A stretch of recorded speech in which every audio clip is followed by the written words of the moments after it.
Hello guys, Forristicat here. Putting forward another one of these popcorn episodes because I've got a couple of different sort of topics on my mind. First off, the rank is Splinter Cell Blacklist, which I just have completed. So I've posted my video on the sort of first initial reactions to it. Now I'll play it, and I can say that overall, yes, this game has maintained like an above average status in my head, and that the missions did get like a tiny little bit boring at times, like chasing after people and stuff like this.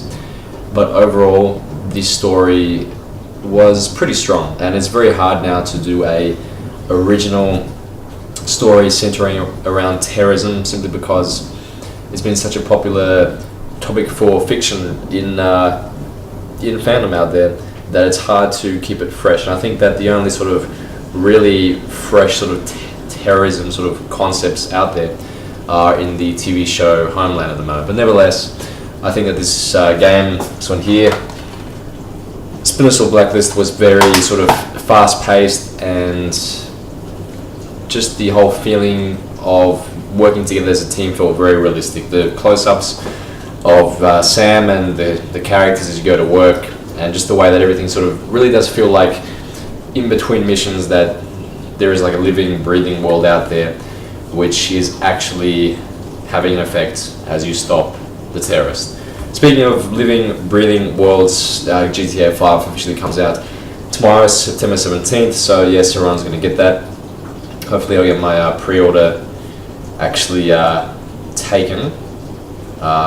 Yeah, I guess the copies are sort of going to be limited. Hopefully I'll get my copy.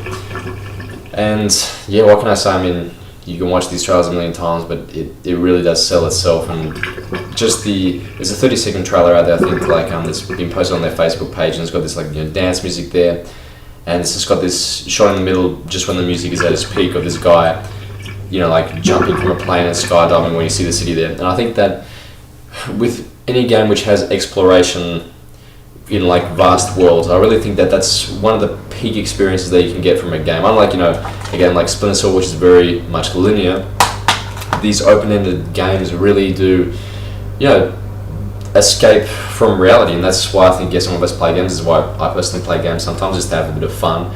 And when you have these like really massive breathing worlds which actually feel like they're alive, well, you can't help but get sucked into it, because it's just the scope of it is just so big. And I know that this world is going to be detailed, and from what I'm hearing, I know there's like a review coming out on IGN soon, but yeah, I'm hearing that literally it's like, and someone made a joke about this, like it's literally like GTA 5, the everything simulator, or the life simulator. And you think back to GTA 4, how they had these things where you could like write emails and stuff and get haircuts or whatever, and I know that they're pushing things to the next level. And I think that's what the definition of a champion is. What champion is when you're already having a success, but where you couldn't rest on your laurels, you push things a little bit further than just leaving things as they are. And like Roger Federer does this with tennis. Like he's already very good, but he's a champion because he just keeps on trying to improve on himself. And in a similar way, if they just made a game just as good as GTA 4, we'll be very happy. Provided that there is mission variety and the standard open world environment which we've come to expect. But knowing Rockstar, that they really are just getting better and better all the damn time, and I think that we're really going to be blown away. Like I know, like I don't know this, but I know that our expectations will be exceeded. Especially like some of these videos, like you see these planes sort of like crashing in between, explosions and stuff, and these epic moments is waiting to be had in GTA 5, which comes out tomorrow. Okay, so Breaking Bad had its Ozymandias episode released today, and I watched it, and I almost got spoiled because sometimes I go on my Facebook and I forget that people have already seen the episode, and then someone posted something saying group therapy session this way as a joke after watching the episode. So I thought, wow, something bad is going to happen. So obviously Hank getting shot, just seeing Jesse get beaten to death. There's a Vince Gilligan guy. He really knows how to play with our emotions, and he's done a perfect job at it. Really, like just this whole like mixture of conflict, like of course I'm you're gonna have to say you have to hate Walter White by this stage, but at the same time there's like a mixture, feeling like he's just, and see, even when I'm trying to explain it, like as you can tell, I'm feeling mixed emotions at the moment. And then just I guess thinking back to the fact that he did originally all do this for his family, but he literally broke bad, and I'm sort of curious to see how far he can push these things. And I think that it was cool to sort of see his like a little bit of his Heisenberg come out. These like sort of anger scenes, with Jesse and with Skylar. But from what I'm told, I think that sort of might be like Walt knew that the police were on the other end of the line. He was purposely like abusing her just to tell her to shut up and stay quiet, so she can sort of keep her involvement in all this, to herself. So her sister and Flynn doesn't find out, of course. But yes, I mean, we know that the flash forwards, and it's very ballsy to do flash forwards. I mean, not in a lost sense, but in a sense that where the show is sort of going to end up, unless of course you do that as a trick to mislead. And much with these titles that he's been doing, like Face Off, literally means Gus's face gets blown off. So that shows us that this Vince Gilligan really is on his toes, and he's thinking about these things a lot. And if you just watch this episode, there's a lot of symbolism. And like I said, I really respect TV shows which make you think for yourself, because I think that you can take things many different ways, and I think that's when it really becomes an art form, that you can take things one way or the other, and everyone can have their own interpretation, and there's no real right or wrong interpretation. So just seeing like these hawks in the sky and stuff like that, just these directing shots, similar to Mad Men, where you can really talk about it for a long time, because there's a lot of book references, a lot of parallels to other TV shows like Scarface or The Godfather, characters talking about other sort of references within the TV show itself, internet sort of like viral things where you can look up videos online. Well, that's getting a little bit outside the scope of what I'm talking about here, but nevertheless, you get my point. Like, you can sort of tell that he's really put effort into everything, and much like we saw these chess pieces getting moved around, I think that was another sort of reference within the TV, the episode Ozymandias. He has set up all the pieces perfectly. I mean, yes, there's a couple of plot contrivances there, where Walt got tricked into going out there in the first place, which I agree with the people that say that he wouldn't have actually have done that.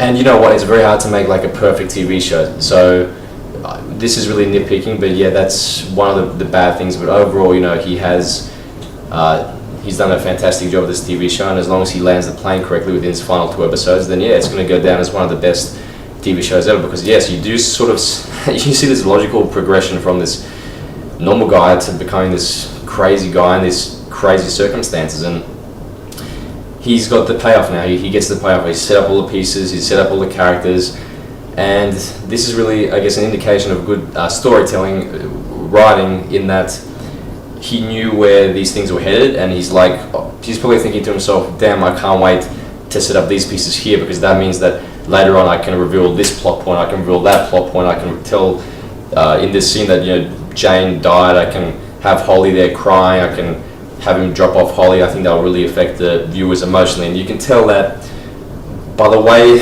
you probably felt watching that episode. Like, you probably got a little bit teary-eyed. If not, you probably don't have a pulse.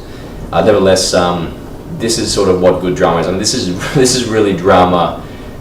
This is one of the best definitions of drama. Like, think about the roller coaster you went on, dramatically speaking, during this episode of Breaking Bad, and that's like I posted on this Talkback World comments thingy once. That's what I expect from a drama. Anything less is it's not really drama. What else can I talk about? I think I've been reading the Walking Dead comics a little bit.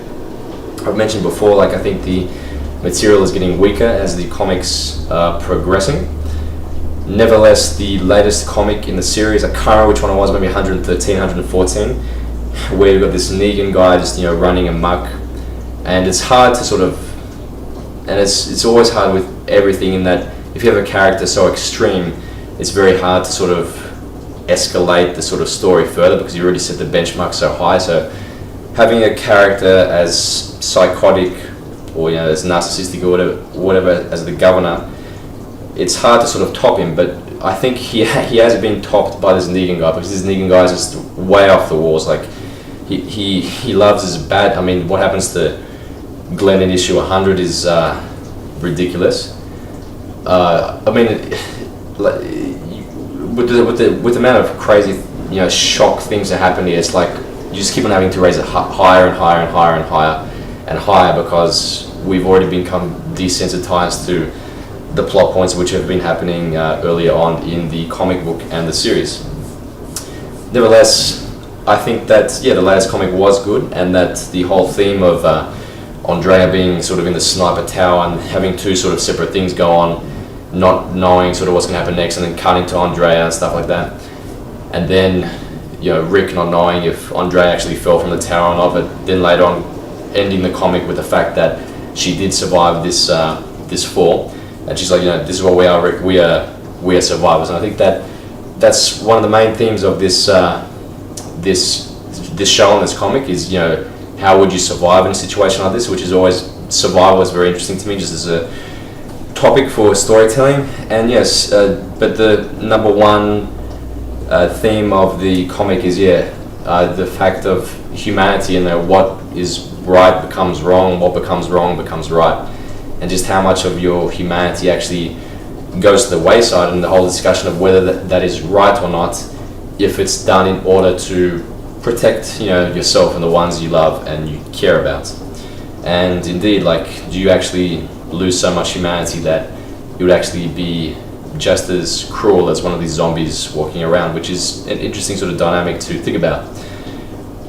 Finally, Dexter. I haven't actually watched the latest Dexter. I've got, I think, episode 10 and 11 to watch, but I mean, it's a complete disaster zone. It's very obvious, and I think that someone made a joke about, like, on Reddit, on the Breaking Bad subreddits, that or even on Dexter's, like, what if Dexter was done, what if Breaking Bad was done in the same way as Dexter? And it was funny because they had this thing like, I wonder if Walt's a drug dealer. Then they had like some of the characters from Breaking Bad go to a computer screen and had like downloading information file if Walt's a drug dealer. Yes, he is a drug dealer.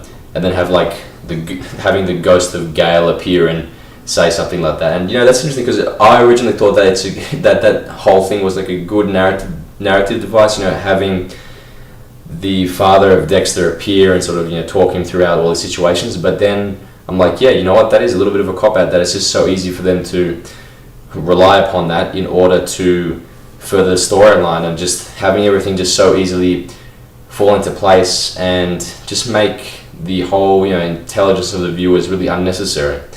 And I think that Dexter, like the first couple of seasons were great. I thought that it was actually going to come up from the crapness that was actually sort of, it went down with I think that when Jimmy Smits was in the episode or whatever, and then it had the religious themed season, which I found very interesting. But I mean, seriously, like, just Deborah very quickly getting over the fact that her brother's a serial killer, and on top of that, just having like this casual dinner with Hannah, who tried to kill her, and just saying, "Oh, you're not a bad cook." I mean, what the hell, man? This is just ridiculous stuff. And you can look the other way so much, but the only way I can look at Dexter now is I look at it and I go, yes, this looks very nice. The people there look very nice. The clothing coordination is fantastic. Miami looks like a beautiful location if they actually are filming there. Apart from that, storytelling wise, it's just crap. So storytelling's become crap. Characters, yes, they have stuffed up the characters, and I mean, emotionally wise, like, I don't really care that much. I mean, a couple of times towards the sort of end of the episodes, Dexter will have this monologue and stuff, and I mean, that's smart writing there, but if it's not backed up with actually good storytelling, your characters and your emotion, then I really do not give a damn about that at all. But yes, since I started watching it from the beginning, I want to see how it ends, even though I know it's going to be crap. So yes, don't insult the viewer's intelligence, and you will be rewarded with people liking your stuff, which is more that I can say for many things in the movies nowadays. I'm just actually not motivated to go to the movies anymore, because I'm just I don't know, man. It seems like everyone just likes crap, and even if people say, "Oh, it wasn't too bad," like even people talking to work and stuff, I'm like, actually, I think it is pretty bad, and I just cannot be, well, yeah, wasting my time like that. And I think that everyone should, actually just spend your time on stuff that actually gives value to the world in some way. And yeah, I mean, these actors and these video game developers and these people that write books are doing a good job, but if we don't give them our money, then they might get the message. If not, well, I think fandom is actually going to have a dark end to that story. Okay, that's it. I'm going to go to bed. Okay, good night.